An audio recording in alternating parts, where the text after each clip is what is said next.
Olá, amigos do canal de Olhos Bem Abertos, sejam bem-vindos. E estamos novamente juntos aqui para falarmos sobre o Evangelho de Jesus, quase terminando aqui o Evangelho de João. Já repassamos todo o Evangelho de Mateus, que são os dois mais extensos e que trazem informações mais minuciosas de diversas datas e épocas que Jesus passou. Por que isso? Porque Mateus, quando ele escreveu o evangelho dele, ele escreveu focando o público, os leitores, ou direcionado para os judeus. Então, ele explica nitidamente e claramente toda a genealogia de Jesus, enfim, Mateus tem, então, esse cuidado para que possa atingir, ou na época, atingir os judeus sobre a chegada do Messias. E o Evangelho de Marcos, que é o segundo evangelho, ele é direcionado para os romanos. Então, foi escrito por Marcos, que era sobrinho de Pedro, e todo o evangelho foi assim, para atingir os romanos, os estrangeiros, contando os feitos de Jesus. Então, ali narra mais assim os prodígios que Jesus fazia. Porque para Marcos era interessante, para Pedro, chamar a atenção do público romano daquilo que Jesus realizava.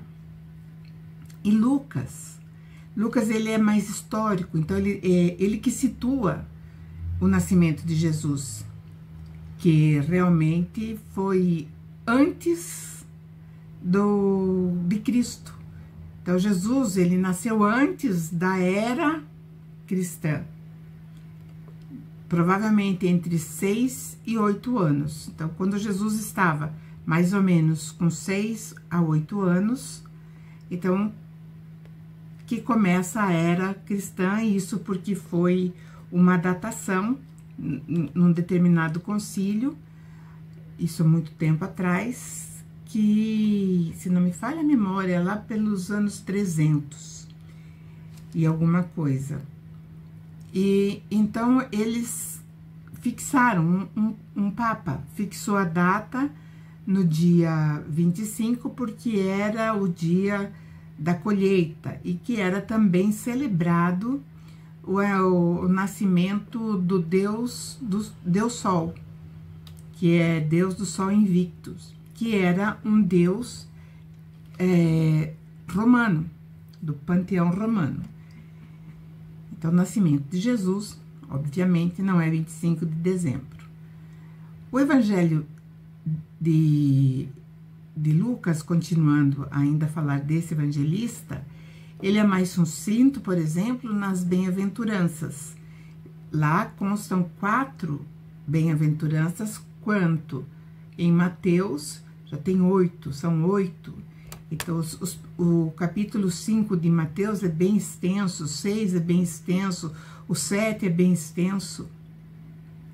E Lucas já deu uma compactada, porque quem ajudou ele escrevendo, depondo a história de Jesus, foi Maria. E o Evangelho de João, então, ele é mais, digamos assim, mais na parte espiritual. Então, João já não se preocupa quem nasceu, quando nasceu. João, ele já vai abrindo mais para a parte da espiritualização mesmo, não que os outros não sejam, mas João tem um jeito muito diferente de tratar sobre as falas de Jesus. Então, é por isso que eu, escolhi o Evangelho de Mateus e João, para nós ampliarmos aí os nossos conhecimentos acerca dos ensinamentos de Jesus.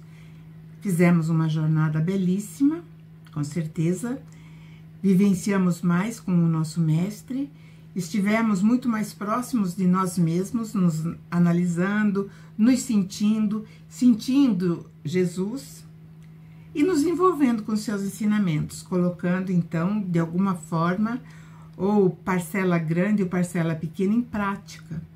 Então isso é muito benéfico e traz, evidentemente, um grande ganho para todos nós.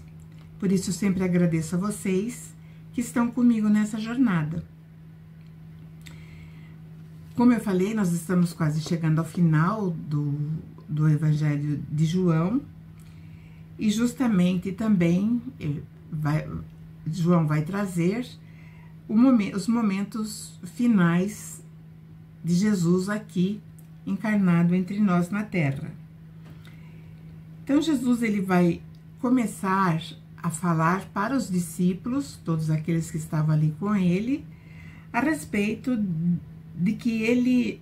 daquilo que ele fez em relação à obra que o Pai deu em suas mãos.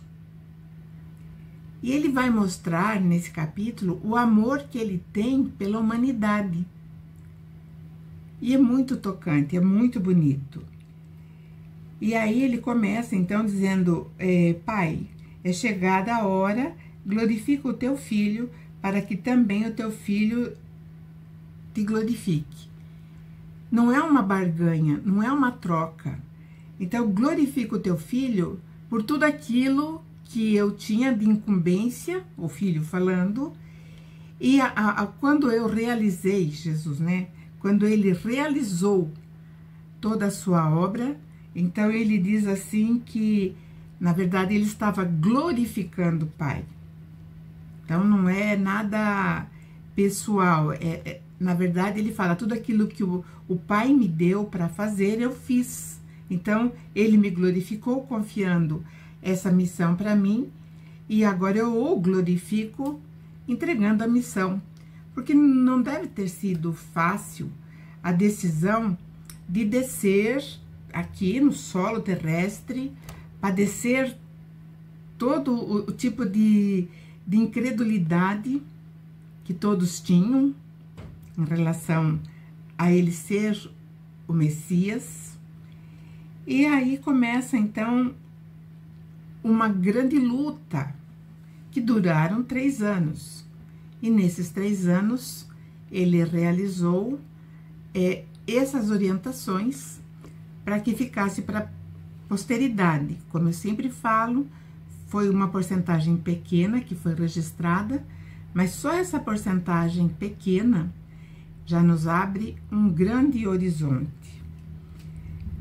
Então, ele diz que o Pai deu poder para ele sobre toda a carne, para que ele desse a vida eterna a todos quanto quiserem. Jesus, ele não vai prometer a imortalidade da alma. Não, não, não. Ele vai prometer sempre a eternidade, que é um conceito muito mais amplo, porque para nós entendermos que nós já estamos nessa eternidade e que nós vamos ter que arrumar os nossos próximos passos dentro dessa eternidade, nós temos que observar as orientações de Jesus. Porque senão nós ficaremos em cima do muro, e lá no Apocalipse ele vai falar, ou seja, quente ou frio, mas não seja morno, desculpe. Porque se você for morno, eu te vomitarei. Ou seja, ou é ou não é. Não tem aquela coisa de ficar ali em cima do muro. E nesse momento em que nós estamos vivendo, nós que estamos presenciando agora ou vivenciando essa nossa encarnação na Terra, uma das, que muitas já foram, então nós temos que ter isso em mente, que todo o aprendizado, toda a bagagem que nós já conquistamos, está na hora de nós mostrarmos que nós crescemos espiritualmente, porque nós já entendemos o que é a vida eterna e o que ele nos quer dar para que possamos desfrutar dessa vida eterna. Quando nós tivermos totalmente esse conceito absorvido em nossa mente, nós teremos sim a certeza e muitos medos cessarão.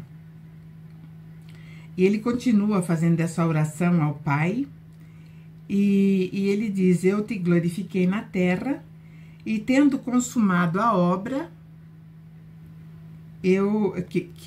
que você me deu a fazer. E agora glorifica-me tu, ó Pai, junto a ti mesmo, com aquela glória que tinha contigo antes que o mundo existisse. Essa parte aqui porque o Evangelho ele foi muito mexido, os originais. Eu tive a oportunidade de ver alguns, e eles são tão rasurados que tem partes que, de tanto ser apagado e escrito por cima e apagado, furou o papel, furou o papiro, o que foi escrito. E muitas coisas foram colocadas na base da dedução. E essa dedução, ela favorecia, vamos dizer assim, uma determinada ideologia a qual a igreja concebia, e não a realidade que Jesus falou. Porque quando Jesus, ele fala que antes que o mundo fosse criado, antes que o mundo existisse, ele já tinha a glória com o Pai, tá certo? Completamente correto, porque nós também, antes de do mundo existir, nós também já tínhamos ou estávamos na glória do Pai. Porque a criação do nosso Pai Criador, ela é incessante e ela é contínua. E quando, antes de haver acontecido a nossa emancipação como um indivíduo, nós estávamos no seio do Pai. E evidentemente que antes que o mundo nosso se formasse, nós já estávamos no seio desse Pai. Depois, nós somos devidamente individualizados, e aí cada um começa a sua busca de conquistas, o seu esforço para descoberta, para evoluir a nossa inteligência. E Jesus falou exatamente isso. E muitos acreditam que, na verdade, então, Jesus seria o próprio Criador. Mas não é bem assim. Na verdade, todos nós somos co-criadores desse Pai Criador. E então, quando Jesus está fazendo essa oração, ele começa a falar do coração dele, tudo aquilo que ele deseja para a humanidade, que eu falo que é a declaração de amor que ele faz para esse Pai e também faz por nós, porque ele diz assim, né? Estando eu com eles no mundo, guardava-os em teu nome. Tenho guardado aqueles que tu me deste, e nenhum deles se perdeu, senão o filho da perdição, para que a escritura se cumprisse. Então aqui todo mundo pensa que ele está falando logo de Judas, mas não é bem de Judas. Ele está falando de algo muito maior que aconteceu num passado mais longínquo, quando houve realmente uma traição. Houve realmente um comportamento muito desrespeitoso por Jesus. Mas esse assunto eu gostaria de tratar quando nós terminarmos aqui o Evangelho de João. Porque o Evangelho, ele não é que ele vai evoluir, nós é que estamos evoluindo e compreendendo melhor. E isso é muito bom, porque nós podemos captar agora informações mais aprofundadas desse Evangelho. Mas isso, como eu disse, assim que nós terminarmos essa jornada aqui do Evangelho. E depois nós começaremos a falar sobre coisas que Jesus fala e que ninguém compreende, porque nós não sabemos, não está no nosso alcance. Então Jesus diz assim, né? Mas agora eu vou para ti e digo isto no mundo, para que tenham a minha alegria completa em si mesmos. Então Jesus está falando que naquele momento ele sairia do plano físico da terra e para que nós tivéssemos alegria em nós mesmos. Completa, alegria completa. A alegria completa, ela somente vai ser real e ser completa se nós tivermos o conhecimento. Se nós tivermos o conhecimento da causa de tudo isso. E aí ele fala, dei-lhes a minha palavra e o mundo os aborreceu. Aqueles que entenderam o que Jesus estava propondo, o que Jesus estava ensinando, aborreceu uma grande quantidade de pessoas, porque ia frontalmente contra os próprios interesses. E ele diz, porque não são do mundo. Não é que eles não são desse mundo, no sentido, vamos dizer assim, não são desse mundo como se eles não fossem como nós.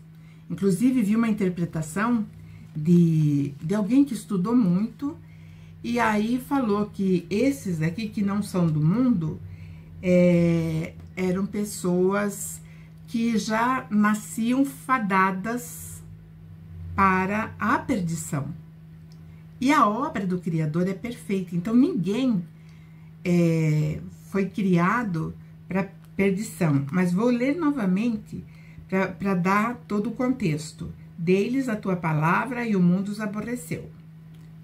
Então, quando nós entendemos o evangelho do Mestre, nós aborrecemos muitas pessoas, porque nós não somos mais os mesmos que éramos antes.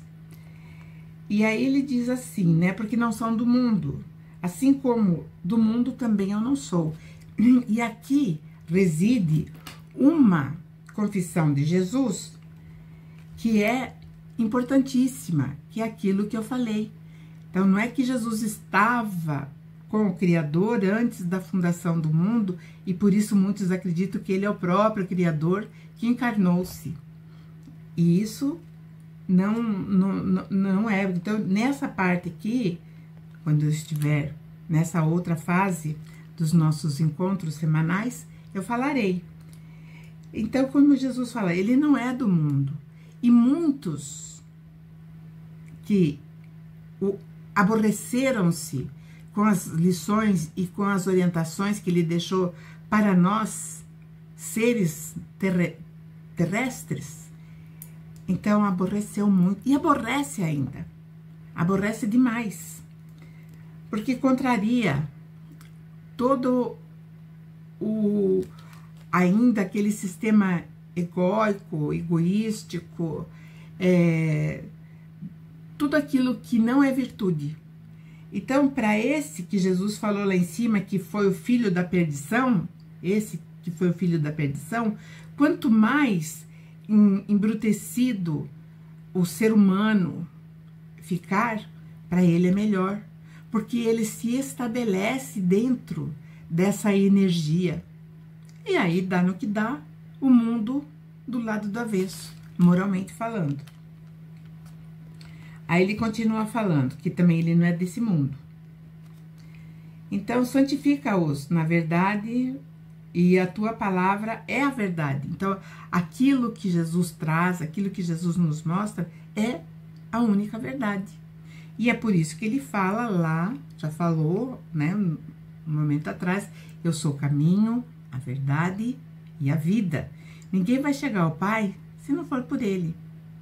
E não vai dar para chegar mesmo. E aí ele continua, né? Assim como tu me enviaste ao mundo, também eu os enviei ao mundo. Ou seja, ele também teve que fazer essa administração, e que não foi fácil, e que não é fácil. E por eles me santifico a mim mesmo, porque não é que quem vê, nossa, ele mesmo se santifica. Na verdade, santificar é a realização que ele fez. Todas as vezes que nós realizamos algo, nós nos santificamos. Isso é muito importante entender. Porque muitas pessoas acreditam que não há necessidade de você fazer, sair do teu comodismo para fazer uma obra, para ajudar o semelhante, para se doar. Então, quando nós fazemos isso, nós estamos nos santificando. E, evidentemente, que aí também nós temos que entender que nós não podemos apenas fazer para que nós tenhamos uma recompensa celestial.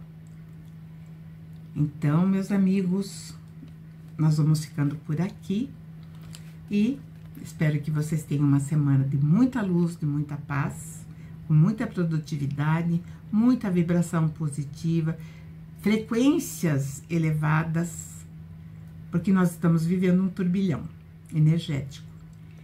E a nossa frequência, ela sempre tem que estar para cima. E muitas pessoas não estão conseguindo manter essa frequência. Então, entram em desequilíbrio emocional, depois vêm as doenças. Então, nós temos esse conhecimento, então nós podemos fazer. Peço para que vocês deixem um like ou gostei, deixem seus comentários e compartilhem com seus amigos. É isso que eu peço. Esse é o meu grande presente. Até a semana que vem. Um grande beijo.